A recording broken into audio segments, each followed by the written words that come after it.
Hello বন্ধুরা, সবাই কেমন আছো? আশা করছি সবাই ভালো আছো। আমি একটা আজকে নতুন ব্লগ নিয়ে আসলাম, খুব ছোট্ট একটা ব্লগ নিয়ে এসেছি। কেউ স্কিপ করো না, দেখো, একটু মজা লাগবে। তো এটা একটা পুজো হচ্ছিল, কে কে বলতে পারবে? যাই হোক, আমি একটু বলে দেই। আমাদের মধ্যে বলে আউলি কথা বলা, বিয়ের পরেই এটা করা হয়। নতুন বিয়ে যখন হয় তখন করা হয়। জোর ভাঙার আগে করে, কেউ জোর ভাঙার পরে, যাই হোক বিয়ের মধ্যে করে। তো আমার দেওরের বিয়ের পরে এটা করা হয়েছিল, জোরটা আগেই ভাঙা হয়ে গেছে। তো আজকে সেই পুজোটা ছিল। আর সেই পুজোটা করতে দেখো আমরা সবাই বসছি এখানে 5 জন। এও প্রথমে বসতে হয়, আর এরা বসে দুজনে। আর সবাই বসে পুজো দেখার জন্য সবাই থাকে। তো আমাদের এক দিদা ছিল, সেই পুজোটা করছে। আর এখানে এই পুজোর মাধ্যমে অনেক পৌরাণিক কিছু গল্প শোনানো হয়। গল্পগুলো খুব মজার, আর সত্যি খুব ভালো লাগে। আর কিছু হাসি মজাকেরও জিনিস আছে, তোমরা দেখো, দেখলে খুব ভালো লাগবে।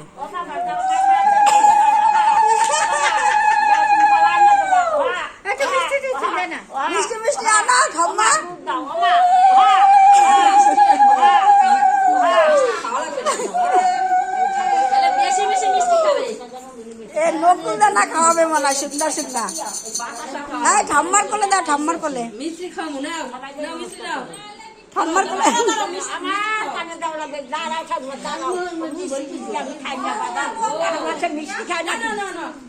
ঠাম্মা এই মিষ্টি খাবে না।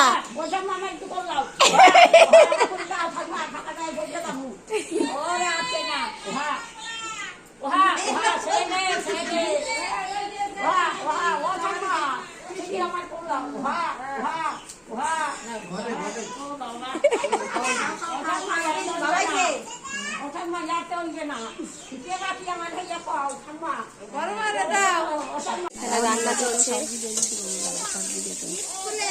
আর এইদিকে আবার মনসা পূজার জন্য সব রেডি হচ্ছিল। দেখো, মনসা পূজার জন্য মামি সব রেডি করে দিয়েছে, আর ওরা দুজন প্রণাম করতে এসছে। আর তোমরা তো দেখলেই রান্না বান্না সব রেডি হয়ে গেছে। এরপরে আমাদের খাওয়া দাওয়া শুরু হবে। তো আমরা সবাই মিলে কিন্তু নতুন বউকে নিয়েও একসঙ্গে বসে গেছি, কারণ ও বাবার বাড়ি চলে যাবে। তো ভিডিওটা কেমন লাগলো? ভালো লাগলে অবশ্যই লাইক করো, শেয়ার করো, কমেন্ট করো। আর কি পুজো এটা তোমরা একটু বলো। আমাদের মধ্যে যা বলে তো আমি বলেই দিলাম।